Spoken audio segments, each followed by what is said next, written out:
this, and they were feeling okay. So not an overall sense of fear. Again, it's all just about being prepared. But again, there are a few people that do want to take this very serious. Okay, definitely we hope all the best happens, that things work well out there in Panguitch. Thank you very much, Amanda, for that update. And of course, she'll be there for that meeting happening tonight. Well, information, the official Panguitch Lake Dam disaster plan shows us how fast this water will move. We've got a map here that we've pulled up that I want to show a little bit what's going on here. You can see this will kind of show the path of the river, which is the path that the flood would take if the dam were to burst. Along this route are some campgrounds and, of course, Panguitch itself. Some information tells us how quickly the water will get to certain places. A short distance away, you've got a campground that it would take about 33 minutes to get to, about 37 minutes to Tebbs Ranch, about 54 minutes to Henry Ranch. And then 1 hour later along this path, you'd get to Panguitch itself, and it would take 1 hour and 53 minutes for the water to get there. Now, let's take a closer look at the city itself, some of what we've seen there. This is the evacuation map of the larger area around the city. That red-filled part is specifically the area that experts believe would be flooded with water if the dam were to break. Again, that's not expected to happen, but it is what they are preparing for right now. And certainly, of course, we hope that isn't the outcome that occurs. This is a developing situation that we'll continue to monitor. Download the 2 News mobile app to get breaking news, push alerts as well. You can also stick with us on air and online for all of the new developments. Of course, one big question is how the weather is going to impact that. We saw there was a lot of snow. There was ice on top of that reservoir. Obviously, if something were to break, ice would play into damage that would be caused. So I'm curious how weather may play into this situation. Well, the whole lake and the dam orientations going from the southwest to the northeast, which isn't good as we head into the end of the week because we're looking at a big increase in the wind. So all that ice could be pushing in closer to the dam. And also, we're going to be dealing with warming temperatures, not only down in the Panguitch Lake area, but all across the state. We've got a big warm up, and we're going to see those snow. All the snow cover that we've seen, we're going to start to see that snow melt rise and increase here, especially when we get close to temperatures like this as we head into Friday, nearing 80 degrees. Temperatures through the weekend, we're into the 70s as well. We're dealing with clear skies right now here in the Salt Lake area. Wonderful weather out there, 61 degrees, light winds as well. Temperatures here for the state ranging from 5 to even 8 degrees warmer from 24 hours ago. So we are heading in the right direction after dealing with nearly a week of temperatures below average. We're finally above that here across the Wasatch Front. Cedar City sitting at 65 degrees. Very warm in the St. George area at 77, and we're quiet across the state. We are tracking beautiful conditions as we head into the weekend. Nothing going on, but here's our next storm system moving onshore here as we get into the weekend. Still dry for us for the weekend, other than maybe a spot shower on Sunday. Monday, though, will be storm number 1 pushing in. A little bit of a weaker storm here. A few mountain snow showers, some rain showers down towards the south and east. Here comes a stronger and potentially colder storm moving in as we get into Tuesday. This one bringing another round of mountain snow and some slightly lower snow levels as we get into Tuesday evening, and then especially Wednesday morning. Could even see maybe some snowflakes flying as we get into Wednesday morning across the valley floors. Now, this being a week out, a lot can and will change. The models are kind of all over the place, but just something to watch. It does look a little bit more active next week and also significantly cooler than what we're dealing with this week. So definitely get outside and take advantage of the nice weather while we have it.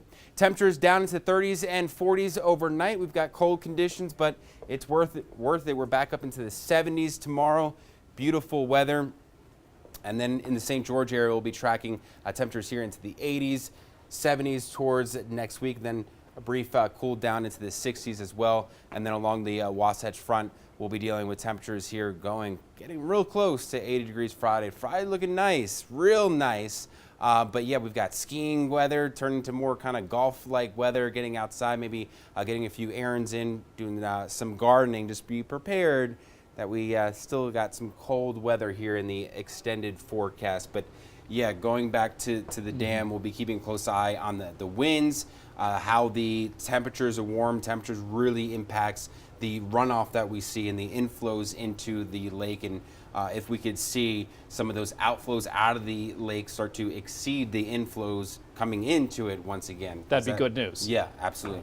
Well, this looks great, at least if we focus on this part. I think everybody can ignore over here. Right? Don't pay attention. Yeah, I'll stand in front of it. There we go. Stand in front.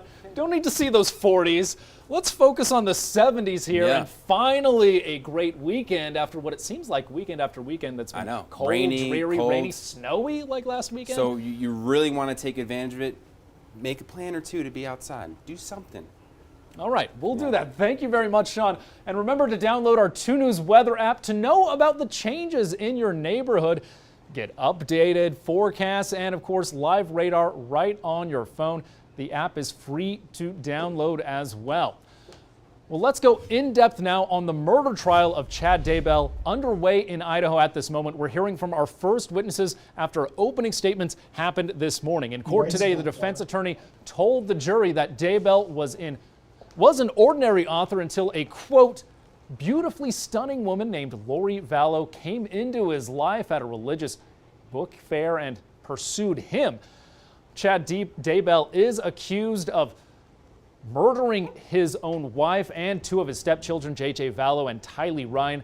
Those bodies were found on Daybell's Idaho property, and prosecutors called their first witness today.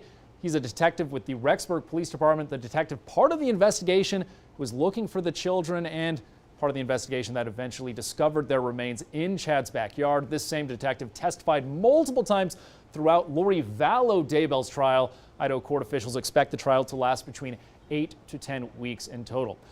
I'm joined now by criminal defense attorney Skye Lazaro, an expert on criminal defense and on many of these cases, a lot of knowledge.